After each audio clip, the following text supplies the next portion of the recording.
Here's a quick tip with organizing your Edpuzzles. As you start to use this more and your content folder grows with a lot of different videos, you can organize them into folders.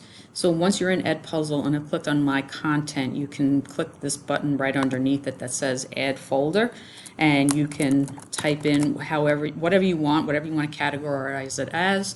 You don't have to put a description if you don't want. Actually, you do, because it's still grayed out.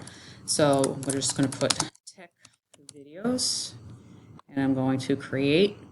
So now I have another folder here. It doesn't have anything in it, but if I wanted to move something there that is not in a folder at the moment, I could just check this little box over here, and then I can select Move to Folder, and then I can select the folder that I want it to go to and click Move.